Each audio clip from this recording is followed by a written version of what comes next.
यांची नियुक्ती करण्यात आली आहे, आपण कसं पाहता? नाही, याच्यावर आम्ही आधीच बोललेलो आहोत की पक्षांतर बंदी कायदा करणे म्हणजे एका अर्थाने म्हणजे त्या कायद्याच्या समितीचा अध्यक्ष नार्वेकरांना करणे म्हणजे गुन्हेगारालाच न्यायाधीश करण्यासारखे आहे। कारण ज्या माणसाने दिवसाढवळ्या लोकशाहीचा मुर्दा पाडला, जो माणूस स्वतः 8 ते 10 पक्ष फिरून आला, ज्या माणसाला पक्षनिष्ठा कशाशी खातात हे माहित नाही, जो माणूस जिकडे हवा तिकडे थवा या न्यायाने फिरणारा आहे, अशा माणसाला पक्षांतर बंदी समितीचा अध्यक्ष बनवणं, यामध्ये भाजपाचे कदाचित 2 अजेंडे असू शकतात।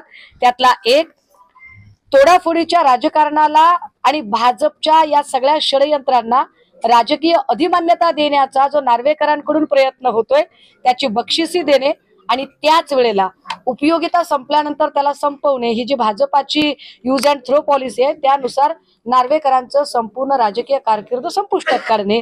कारण एवढं सगळं झाल्यावर मला नाही वाटत की राहुल नार्वेकर आता निवडणुकीच्या राजकारणात पुन्हा नव्याने उभे राहू शकतील आणि निवडून येऊ शकतील। मुक्त संवाद अभियान आम्ही सुरुवात करत आहोत। स्वरूप असं काही नाही, फक्त मुद्दा एवढाच आहे की सन्माननीय पंतप्रधान रोज आम्हाला त्यांच्या मन की बात ऐकवत आहेत, पण त्यांची मन की बात ऐकताना इथली जन की बात काय आहे, जनतेच्या मनातलं काय आहे, ते मात्र त्यांची समजून घ्यायची तयारी नाही। या मुक्त संवाद अभियानाच्या माध्यमातून महाराष्ट्राच्या जनतेच्या मनात काय आहे, जन की बात काय आहे, हे जाणून घेण्याचा प्रयत्न असेल। असंघटित मजूर असतील, कामगार असतील, शेतकरी, डॉक्टर, पत्रकार, बुद्धिजीवी, साहित्यिक, महिला, विद्यार्थी, अशा सगळ्या प्रकारच्या सगळ्या क्षेत्रातील सगळ्या घटकातील लोकांशी संवाद साधावा। हा संवाद साधत असताना मातृतीर्थाला आज मा जिजाऊंना अभिवादन करून मी माझ्या समवेत आमच्या उपनेत्या सन्माननीय संजनाताई घाडी, उपनेत्या सन्माननीय राजोलताई पटेल, आमच्या दुसऱ्या उपनेत्या शुभांगीताई पाटील, आमच्या अजून एक उपनेत्या अस्मिताताई गायकवाड, अशा सगळ्या जणी सगळ्या जिजाऊ सावित्रीच्या लेखी आमच्या सोबत असणार आहेत। आणि आजची ही सुरुवात करत असताना इथले संपर्क प्रमुख नरेंद्र खेडेकरजी आणि त्यांच्या सगळ्या पदाधिकाऱ्यांच्या अत्यंत चांगल्या टीमने इथे आमच्या स्वागताची तयारी केलेली आहे। साधारणतः 17 लोकसभांमधून हे अभियान जाईल आणि 31 विधानसभा ते कव्हर करेल। जिल्ह्यांच्या भाषेमध्ये सांगायचं झालं तर तब्बल 18 जिल्ह्यांमधून हा मुक्त संवाद होईल आणि यामध्ये 1138 जिल्हा परिषद सर्कलची गावे आम्हाला जोडता येतील। 70 लाख लोकांपर्यंत पोहोचण्याचा हा महासंकल्प असेल आणि यामध्ये साधारणतः आम्ही 830 किलोमीटरचा पायी प्रवास असेल।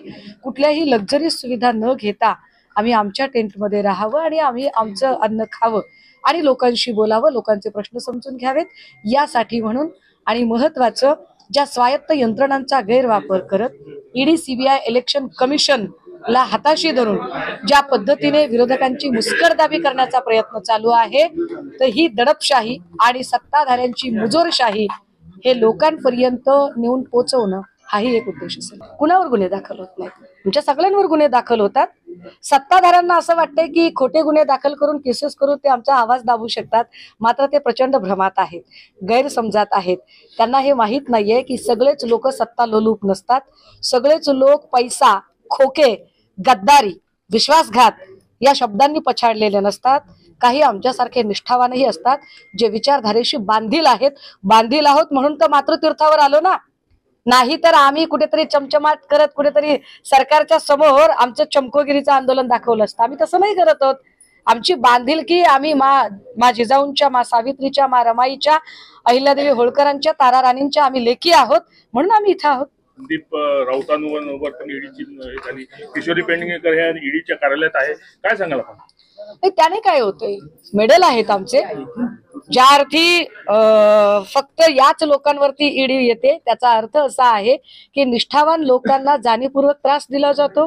कारण ह्या ज्या लोकांवर, म्हणजे सुरेश चव्हाण असतील, संदीप राऊत असतील, किशोरीताई पेडणेकर असतील किंवा काल परवाचे वायकर साहेबांची चौकशी असेल, ही सगळीच माणसं ज्या पद्धतीने यांच्या चौकशा होत आहेत, आमची सत्ता असताना ज्या लोकांवर आरोप होते ती लोक आता भाजपच्या सोबत आहेत आणि भाजपच्या सोबत असणारी म्हणजे ज्यांच्यावर आरोप नव्हते त्यांना आता पुन्हा आरोप केले जात आहेत, म्हणजे त्यांना सोबत घेण्याचा.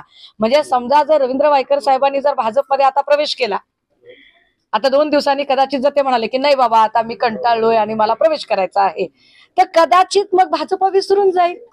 म्हणजे तू मेरी नहीं हो सकती तो किसी और की नहीं हो सकती, ही जी डर पिक्चरची व्याख्या असते तसं काहीतरी भाजपचं चाललंय की आलात तर आमच्या सोबत, नाही तर कुठल्याच पक्षाचं राजकारण आम्ही उभं राहू देणार नाही. आणि या पद्धतीने ते घाणेरडं राजकारण करतात. त्यामुळे हिसाब तो देना पडेगा असं म्हणणाऱ्या किरीट सोमय्या यांनी आधीच्या ज्या ईडीचे आरोप केले त्याचा हिसाब आधी द्यावा आणि नंतर काय म्हणतात त्याला नाकाने वांगे सोलावे. तुम्हाला काय शंका वाटते? एक लक्षात घ्या, वंचित बहुजन आघाडी हा महत्वाचा घटक आहे. शिवसेनेची युती झालेली आहे आणि त्यामुळे ते आमच्या सोबत सन्मानाने आहेत. आम्ही त्यांना आपलं मानतो आणि मागच्याही बैठकीत राऊत साहेबांनी सांगितलेलं आहे की 30 तारखेच्या बैठकीत ते आमच्या सोबत असतील. परंतु आज ते अकोला जिल्ह्याच्या दौऱ्यावर आहे, ते मीटिंगला उपस्थित राहणार नसतील. असू शकेल. मग एखादा माणूस जर काही कारणाने जर दौऱ्यावर असेल तर याचा अर्थ लगेच बेबनाव आहे असं काही कारण म्हणजे अर्थ काढण्याचं कारण नाही. आपल्या पिस्तुलातून गोळ्या झाडल्या त्याने झाली नाही असा खळबळजनक दावा जो आहे हा रणजित सावरकर यांनी आपल्या पुस्तकातून केलाय. आपण कसं पाहतो? नाही, आता काही माहितीये का, या सगळ्या याच्यावरती मला असं वाटतं की ज्या अत्यंत निरर्थक गोष्टी आहेत त्याही पेक्षा सध्या माझ्या समोरचे बर्निंग इश्यूज काय ते जास्त महत्वाचे आहेत.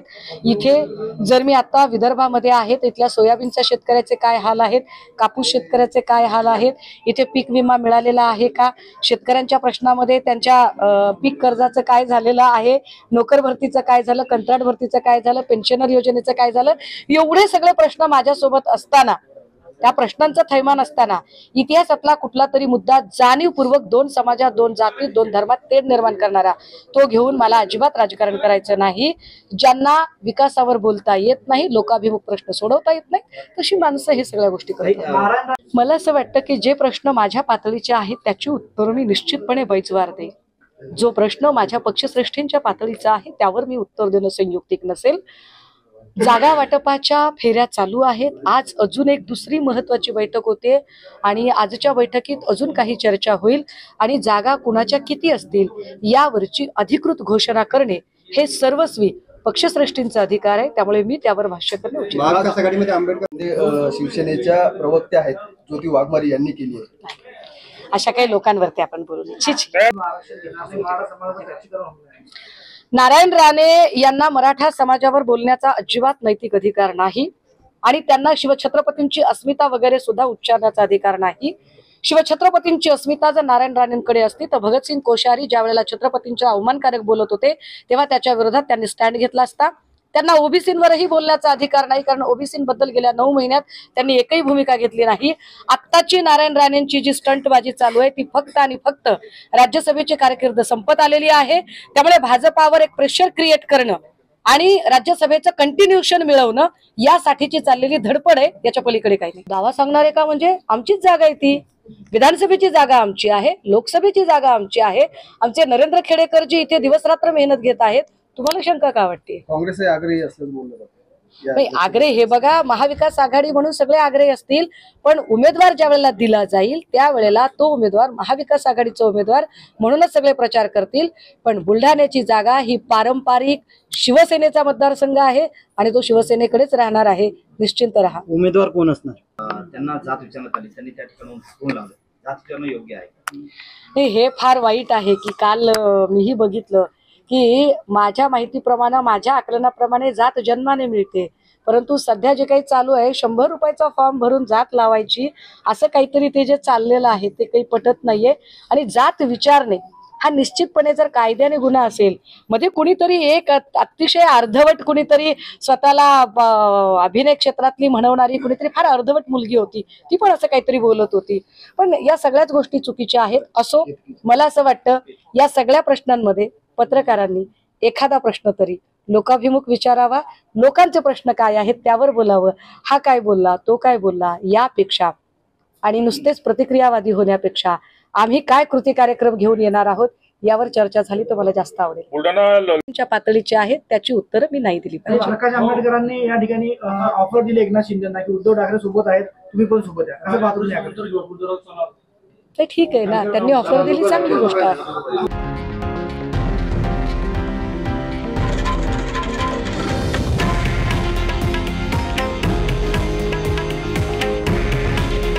हे आहे देशातील नंबर 1 न्यूज नेटवर्क आणि आपण पाहत आहात TV9 मराठी.